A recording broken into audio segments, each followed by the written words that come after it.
ನಮಸ್ಕಾರ, ನ್ಯೂಸ್ ಇನ್ ಕನ್ನಡ ಚಾನಲ್ಗೆ ಸ್ವಾಗತ. ನಾನು ಶಿವು.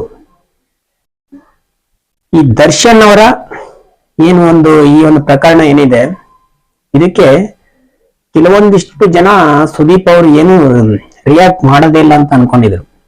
ನಿನ್ನೆ ಯಾವುದೋ ಒಂದು ಫಂಕ್ಷನ್ ಅಥವಾ ಏನೋ ಒಂದು ಮುಗಿಸ್ಕೊಂಡು ಮಾಧ್ಯಮಗಳಿಗೆ ಈ ಸುದೀಪ್ ಅವರು ಸಿಕ್ಕಿದ್ರು. ಆ ಸಿಕ್ಕಿದಂತ ಸಂದರ್ಭದಲ್ಲಿ ಸುದೀಪ್ ಅವರು ಬಹಳ ಸ್ಪಷ್ಟವಾಗಿ ಹೇಳಿದ್ರು, ಯಾರು ತಪ್ಪು ಮಾಡಿದರೆ ಕಾನೂನು ಅವರಿಗೆ ಶಿಕ್ಷೆ ಕೊಟ್ಟೆ ಕೊಡುತ್ತೆ, ಆ ನಂಬಿಕೆ ನನಗಿದೆ. ಕಾನೂನಿನ ಮುಂದೆ ಯಾರೂ ಇಲ್ಲ ಅಂತ ಅವ್ರು ಹೇಳಿದ್ರು. ಕಾನೂನಿನ ಕುಣಿಕೆಯಿಂದ ಯಾರಿಂದಲೂ ತಪ್ಪಿಸ್ಕೊಳಕ್ ಆಗಲ್ಲ. ಫಸ್ಟ್ ಏನು ಆ ರೇಣುಕಾ ಸ್ವಾಮಿ ಏನಿದ್ದಾರೆ ಅವರ ಕುಟುಂಬಕ್ಕೆ ನ್ಯಾಯ ಸಿಗ್ಬೇಕು. ಆತ ಎಲ್ಲೋ ಇದ್ದು ಆ ಬೀದಿ ಹೆಣವಾಗಿ ರೋಡಲ್ಲಿ ಬಿದ್ದಿದ್ನಲ್ಲ, ಆ ವ್ಯಕ್ತಿಗೆ ಬಾಳಿ ಬದುಕಬೇಕಾಗಿರ್ತಕ್ಕಂಥ ವ್ಯಕ್ತಿಗೆ ನ್ಯಾಯ ಸಿಗ್ಬೇಕು ಅಂತ ಹೇಳಿ ಸುದೀಪ್ ಅವರು ಮಾತಾಡಿದ್ರು. ಮತ್ತೆ ಆ ಹೆಣ್ಮಗಳು ಏನು 5 ತಿಂಗಳ ಏನು ಗರ್ಭಿಣಿ ಇದ್ದಾರೆ ಆ ಹೆಣ್ಮಗಳು, ಆ ಹೆಣ್ಮಗುವಿಗೆ ನ್ಯಾಯ ಸಿಗ್ಬೇಕು.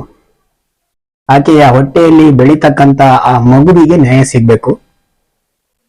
ಒಟ್ಟಿನಲ್ಲಿ ಸುದೀಪ್ ಅವರು ಆ ಏನು ರೇಣುಕಾಸ್ವಾಮಿ ಕುಟುಂಬದ ಒಂದು ಪರವಾಗಿ ಅದರ ಪರವಾಗಿ ಅಂತ ಹೇಳಲಿಕ್ಕಾಗಲ್ಲ, ಅವರು ಆ ಕುಟುಂಬಕ್ಕೆ ನ್ಯಾಯ ಸಿಗ್ಬೇಕು ಅಂತ ಹೇಳಿ ಬಹಳ ಸ್ಪಷ್ಟವಾಗಿ ಒತ್ತಿ ಹೇಳಿದ್ರು ಅನ್ಸುತ್ತೆ.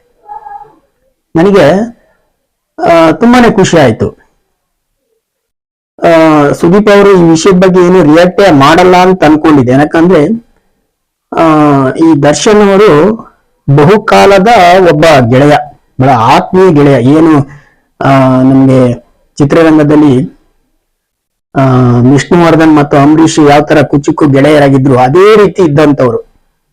ಏನೋ ಸ್ವಲ್ಪ ಮನಸ್ಸಿಗೆ ಎಲ್ಲ ಒಂದ್ ಕಡೆ ಬೇಜಾರಾಗ್ಬಿಟ್ಟು ಅವರಿಬ್ರು ದೂರ ಆಗಿದ್ದಾರೆ ಅಂತ ಹೇಳ್ಬೋದು. ಆದ್ರೂ ಕೂಡ ಸುದೀಪ್ ಅವರ ಮನಸ್ಸಿನಲ್ಲಿ ಇವಾಗ್ಲೂ ಕೂಡ ದರ್ಶನ್ ಬಗ್ಗೆ ಅಪಾರವಾದ ಗೌರವ ಇದ್ದೇ ಇದೆ. ಅದಕ್ಕೋಸ್ಕರನೇ ಅವರು ಯಾವುದೇ ರೀತಿಯಾದಂತಹ ಅವರ ಆಪೋಸಿಟ್ ಆಗಿ ಯಾವುದೇ ರೀತಿಯಾದಂತಹ ಮಾತುಗಳನ್ನ ಆಡಲಿಕ್ಕೆ ಹೋಗಿಲ್ಲ. ಕಾನೂನಿನ ಮುಂದೆ ನಾವೆಲ್ಲರೂ ಕೂಡ ತಲೆ ಬಾಗ್ಲೇಬೇಕು, ಕಾನೂನಿನಿಂದ ಯಾರು ಕೂಡ ದೊಡ್ಡವರಿಲ್ಲ ಅಂತ ಹೇಳಿ ಬಹಳ ಸ್ಪಷ್ಟವಾಗಿ ಮಾತಾಡಿದ್ರು.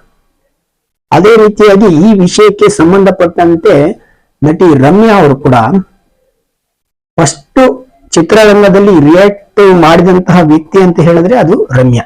ಅವರು ಕೂಡ ಬಹಳ ಸ್ಪಷ್ಟವಾಗಿ ಹೇಳಿದ್ರು, ದರ್ಶನ್ ಆಗಿರ್ಬೋದು ಯಾರೇ ಆಗಿರ್ಬೋದು ಈ ಕೇಸ್ನಲ್ಲಿ ಯಾರೆಲ್ಲ ಇನ್ವಾಲ್ವ್ ಆಗಿದ್ದಾರೆ ಅವರೆಲ್ಲರಿಗೂ ಕೂಡ ಶಿಕ್ಷೆ ಆಗ್ಲೇಬೇಕು. ಮತ್ತು ಏನು ರೇಣುಕಾ ಸ್ವಾಮಿ ಏನಿದ್ದಾರೆ ಈ ತರ ಇಲ್ಲೋ ಚಿತ್ರದುರ್ಗದಿಂದ ಬಂದು ಬೆಂಗಳೂರಿನಲ್ಲಿ ಪಾಪ ಬೀದಿ ಹೆಣವಾಗಿ ಹೋದ್ರು, ಅವರ ಒಂದು ಕುಟುಂಬಕ್ಕೆ ನ್ಯಾಯ ಸಿಗ್ಬೇಕು ಅಂತ ಹೇಳಿ ಚಿತ್ರರಂಗದಲ್ಲಿ ಮೊದಲ ಬಾರಿಗೆ ರಮ್ಯಾ ಅವರು ಕೂಡ ರಿಯಾಕ್ಟ್ ಮಾಡಿರೋದು. ಮತ್ತೆ ಯಾರು ಕೂಡ ಇದುವರೆಗೂ ಕೂಡ ತುಂಬಾ ಜನ ಈಗ ಮುಂದೆ ಬರ್ತಾ ಇದಾರೆ, ಅಷ್ಟು ಬಿಟ್ರೆ ಯಾರು ಕೂಡ ಮೊದಲ ಬಾರಿಗೆ ಯಾರು ಕೂಡ ರಿಯಾಕ್ಟ್ ಮಾಡೇ ಇಲ್ಲ. ರಮ್ಯಾ ಮಾತ್ರ ಬಹಳ ಸ್ಪಷ್ಟವಾಗಿ ಯಾರು ಕೂಡ ಕಾನೂನಿನ ಮುಂದೆ ಯಾರು ಇಲ್ಲ, ಎಲ್ಲರೂ ಕೂಡ ತಲೆ ಬಾಗ್ಲೇಬೇಕು ಅಂತ ಹೇಳಿ ಅವರೇ ಮೊದಲೇ ಹೇಳಿದ್ರು.